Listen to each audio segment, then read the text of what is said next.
Mga kaupak, naniningil na nga ba ang taong bayan sa pangako or sinabi ni Pangulong Bongbong Marcos noong nakaraang eleksyon na gagawin niya lang 20 kilo ang isang kilo ng bigas kung sakasakali siya ay manalo. So mga kaupak, hindi na tayo paligoy-ligoy dahil ang inyong host ay wala na namang oras. Let's go!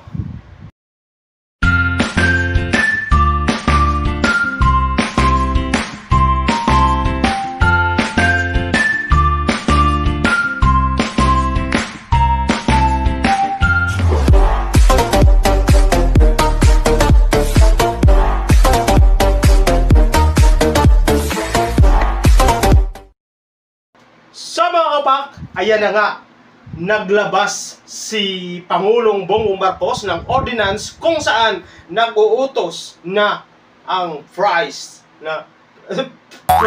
ng selling price or halaga. Ito ay ang regular rice ay 41 at saka yung world 40, 41, pataas sa 45. Yung ano parang mas magandang quality. Actually, hindi ko alam. Kaya mali siguro ko. Hindi ko alam kung ang tawag doon. No? Yung regular rice at saka well-milled rice. Yun! Basta ako sa palengke, to be honest, mga kaupak, hindi ko alam yung regular, hindi ko alam yung basta kung ano yung mura at sa tingin ng aking mata ay maganda at mabango. Yun na ang dapat piliin o bilhin.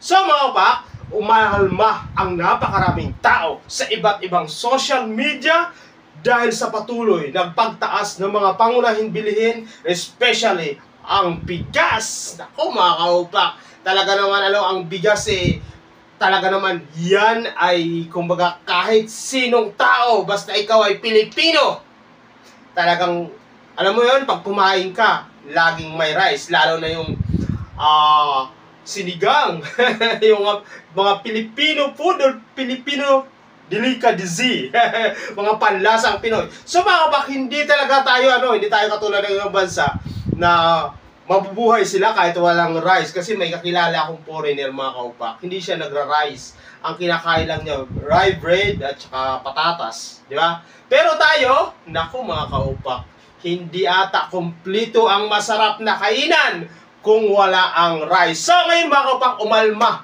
ang napakaraming tao sa iba't ibang social media. Alam niyo naman, ang social media, one of the power tools so far na talagang kung yung mga hinaing mo, talaga naman, before, di ba, sa social media, ngayon social media na, before, pupunta ka sa station, sa TV station, sa radio station, mananawagan ka, magkukumplin ka. Pero ngayon mga kaupak, lahat na tao pwede na mag-complain sa social media. Tapos alam nyo mga kaupak, meron iba-ibang mga content na lumabas na kung saan naghahayag ng pagkadismaya sa nangyayaring pagtaas ng mga bilihin. O especially ang bigas. Alam nyo mga kaupak, sa akin lang talaga, honest lang nagtaka kasi ako sa akin lang, alam mo, it's not a secret na si Pangulong Marcos, hindi ko naman talaga siya binoto or hindi ko siya gusto. Pero sa mindset sa isip ko, kahit hindi ko siya gusto, iniisip ko na kapag ito si Pangulong Marcos manalo, patutunayan niya sa maraming Pilipino na mali ang iniisip nila. So, ganun yung naging mindset ko, Pero, walang nangyayari mga kaupak, dahil ang bigas ay lalo pang tumaas. Kasi mga kaupak, nung panahon ni Pangulong Duterte, makakabili ka pa ng 45, 37, ganyan ang bigas, Pero ngayon, alam nyo mga kaupak, pumunta kayo sa palengke, 50 plus, 53. Yung misis ko, hindi siya nagko-complain sa bigas kung tumataas ng 2 pesos, 3 pesos. Dahil ang misis ko ay maka-BBM. Pero, nagulat ako mga kaupak. Nag-complain na siya ngayon. Nagulat daw siya. Sabi niya dati yung binibilang ko, 48 lang. Ngayon is 54, 55. So, talagang nararanasan na ngayon. Maski alam mo mga kaupak, nagkunting eksperimento ako. Siyempre ako, hindi naman ako hindi ko sinasabi na nag-vlog ako, pero nagkaroon ako ng, kasi sa bahay, dito, dito sa aming bahay, yung mga anak ko, mahilig yan, online shopping, yung mga online, sabihin na natin, hindi na tayo, hindi naman to sponsor eh, Lazada, Shopee, at saka yung mga TikTok, ganyan, So ngayon, tinatanong ko yung mga delivery, ano ba ang nangyayari ngayon? Ano ba ang pakiramdam mo? Okay ba si Pangulong Marcos? Ang sabi nila, dati okay, nung panahon ng eleksyon, pero ngayon, hindi daw nila nararamdaman. Nalalo pa silang, meron pang parang gumamit siya ng masamang term. Pero syempre, naiintindihan natin sila kung ano yung kasi daw, yung bigas lalo pang tumaas. Even yung mga nagdi-deliver sa amin, tinatanong ko yun eh. Pero hindi ko sinasabi na gano'n kasi baka ma-offend kung magtanong ako at sasabihin ko tungkol yan sa aking vlog. Pero eksperimento ko lang yun, sa isip ko lang. Kung ako lang ba ang nakakaramdam ng pagtaas ng bilihin? Baka naman yung mga ibang tao. So, I asked some people or somebody na yung different yung pamumuhay. So, ngayon mga kapak, nagtanong nga ako. Halos lahat sila, mga kaupak, nagsabi, ang dami sa bahay kasi nagdi-deliver, yung mga pagkain, mga online, lahat sila, mga kaupak, nagsabi, hirap na hirap sila sa buhay. Dahil, ang mga bilihin, tumaas. Sampulan ko na lang ngayon, mga kaupak, meron akong binibili sa isang bake shop na sikat. Ako na lang atang hindi sumisikat. Yung parang mamon, mga kaupak. Alam mo dati, binibili ko yun, 25 each. Yung good for yun, Tapos parang merienda ko. Tapos may soft drinks. Alam niyo mga kaupak, nagulat ako. Kasi 25 lang yung dati. Kapag gabi na isisil nila yun, parang 20 pesos na lang ang isang mamon. Pero alam mo, kilala yun eh. Red Ribbon yun. Alam nyo na. Ngayon, mga kaupak, nagulat ako yung dating binibili ko na 25 in regular hour, tapos paggabi, 20. Nagulat ako, 35 na. O, di ba? Tumaas ng 10 pesos. Pero, ang kinikita ng tao, hindi tumaas.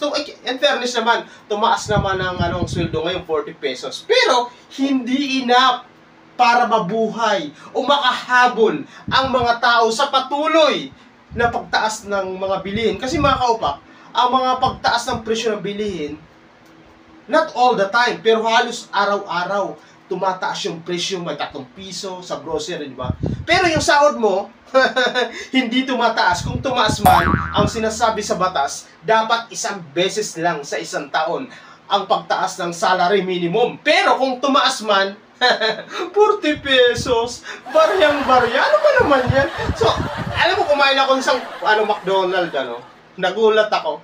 Yung bill ko, na dati simpa naman yung ino-order ko, 100 lang. Dati 125 ganyan.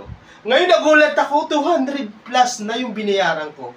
Yun ang tinatawag na inflation rate. Ibig sabihin, tumaas yung mga bilihin, pero yung kinikita mo, bumaba. So, hindi siya makahabol. Nalulunod ang tao. Kaya maraming tao naghihirap. Dahil dyan, naglabas ng price ceiling si Pangulong Bongbong Marcos na kung saan ang regular rice ay mabibinta na lang ng 40, 41 at saka 45 naman yung well-milled rice. So, ngayon mga kapak, nabahala. Totoo naman yun. Nabahala ang mga negosyante kasi sa puhunan pa lang daw 48 na. Paano nila ibibinta ng 45? So, puhunan pa lang, tinatransport pa yan. Pagbayad pa ng tao, nagdiskarga, tama ba? Nagdiskarga. Tapos yung nag-deliver, tapos yung sako pa, yung mga plastic pa na ginagamit sa bag, di ba? So, lugi. Ngayon mga kaupak, nagpunta ako sa isang malit na palengke, kasi wala pa akong time. Magpunta kasi may bigas pa kami, Nagpunta ako mga kaupak, alam nyo ba, meron naman mabibili, pero limited lang sa 3 kilo. Tapos pag wala na, hindi ka na makakabili. Lahat na doon, premium na, mahal na. So ano ang mangyayari sa atin ngayon? Ganyan, malulugi ang mga negosyante. Alam nyo mga kaupak, sa totoo lang, sa takbo ng price ceiling ng ating mga bilihin, especially ang bigas, may mali dyan si Pangulong Marcos Kasi sino kasi ang nagpayo kay Pangulong Marcos nung panahon ng eleksyon ay sabihin mo sa mga tao na gagawin mo 20 kilo ang bigas kapag ikaw ay nanalo or pinalad na maging presidente. Eh ngayon mga kaupak, ang isang salita ng isang tumatakbo, ng isang mataas na leader ng ating bansa ay pinaniniwalaan niya ng tao. Kaya ngayon nagkalat sa social media ang mga troll, sinasabi hindi daw pinangako. Yun daw ay pinangarap lang. Pero ano yung mga kaupak, kung ikaw ay tumatakbo ng isang mataas na posisyon ng isang bansa, pinangako at saka pinangarap, iisa lang ang ibig sabihin noon. Hindi naman yan yung parang love or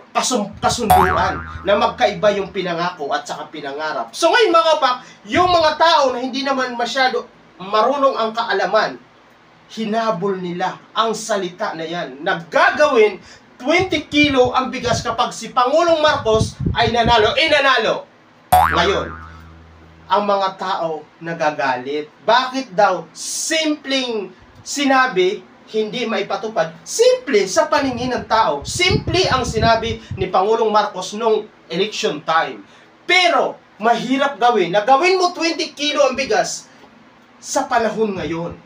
Kasi, kumbaga nag-generate ang mundo. Tumataas ang bilihin, dapat tumataas din ang sweldo. Kung biglang mataas ang sweldo, kumbaga mataas din ang bilihin, paano mo yun ibabagsak bigla? So, ang sabi ng mga expert dyan sa DAR or Department of Agriculture before election, sinabi nila, bibili sila ng ita-ektaryang lupa, hindi halata, nagmamadali na ako, ita-ektaryang lupa para pagtaniman ng palay, para maibsan ang kakulangan natin ng bigas, para ma-achieve magkaroon ng sapat na supply ang ating bansa para magkaroon tayo ng 20 kilo na bigas. Ngayon, mga kaupak, hindi nangyari yun. Nasaan na? Yung ipinangako na magtatayo ng farm o bibili ng mga lupain para pagtaniman ng palay, hindi nangyayari.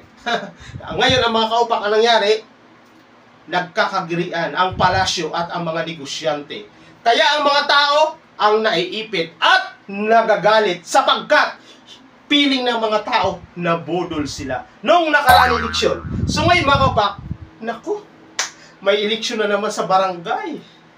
Huwag na kayo maniniwala sa mga sinasabi ng na kailangan alamin nyo ano ba ang sinasabi ng isang politiko, pangako o pangarap.